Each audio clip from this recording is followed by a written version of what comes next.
Now is the only moment in time that exists. Welcome to Useful Thoughts. This is the first episode of the channel. Today I want to discuss the importance of the present moment and try to make you aware of the fact that the present moment is the only moment anything can happen and anything can be done. The present moment is the only moment in the timeline where we can actually interact with the world and the world can interact with us. Speaking of everything which happens inside our body and mind as us, and everything around us which does not belong to the body as the world. We cannot change the past. We cannot interact with it. And even if we were able to interact with the past, well, we know from various movies that interacting with the past is never a good idea. So we better leave the past being the past. Also, we cannot change the future because the future does not exist and it never existed. The future is only imagination and fantasy. Nevertheless, we are aware of the fact that such thing as the future will occur as opposed to the past. We are able to, well, not to change it, but to design the future. As everything we have done so far and everything we are currently doing will be relevant for the future. The future is a product of the past. However, from the perspective of human perception, the actual present moment cannot be experienced in real time. What does that mean? Well, for example, let's say you're doing some home improvement and you try to hammer a nail into the wall, but you slightly miss your target, and instead of hitting the nail, you hit your thumb. Ouch. In the very moment the hammer hits your thumb, your brains have no idea that that hammer just hit your thumb because it takes time for the nervous system to send a message pain to your brains, and it takes even more time to process this information and provide your consciousness with the actual pain. All this may happen within milliseconds, but still, your perception of the hammer hitting your thumb does not happen in real time. The same principle of slightly delayed perception can be applied to the other senses. Your vision is a bit delayed, as it takes time for the nerval impulses to arrive at your brain and actually create the image.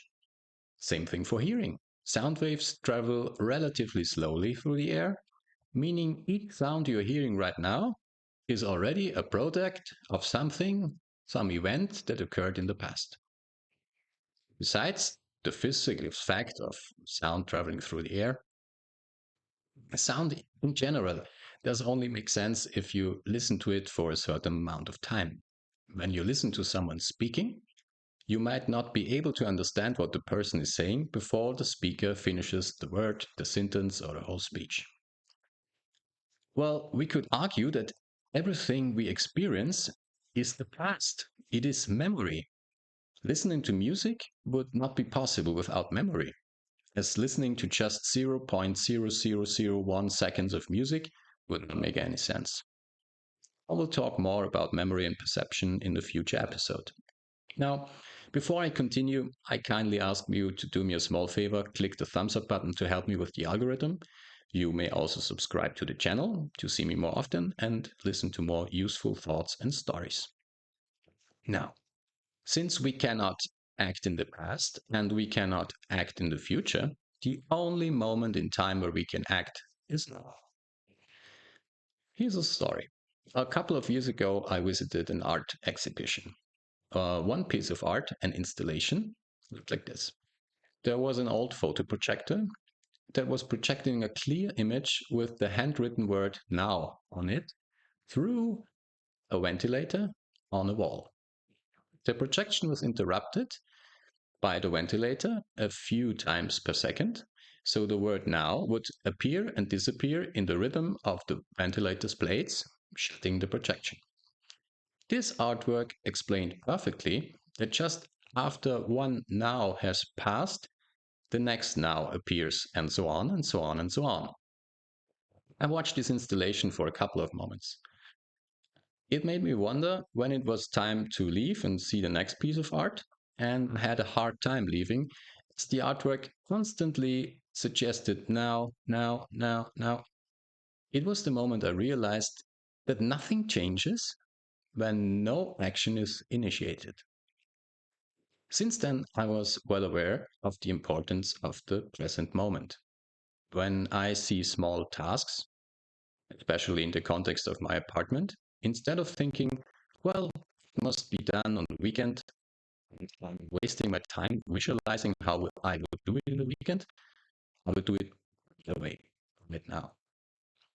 For example, oh, the laundry has dried. I need to put these things in the closet tomorrow. Instead, I think, oh, the laundry has dried, and I just do it. Not only does this tactic leave me more free time on the weekend, it also serves the purpose of living in a clean up space. Now, let's discuss the importance of acting now for bigger tasks that take more time to perform than just a few moments. Let's call these bigger tasks projects. Projects can take many, many moments to execute, which is the reason why people don't start projects in the first place. Instead, they are wasting their time visualizing the projects and try to optimize the project's workflow ahead in their heads before they even start the project. They are thinking about any detail of performing, any way of optimization, and look for reasons why to actually not start now. So, what can you do? Write a list. Separate your project into various chapters, into various tasks, and pick the one that seems to be easy and can be performed right away. And voila, you just started working on your project. That's it for today. Have a good one. See you next time.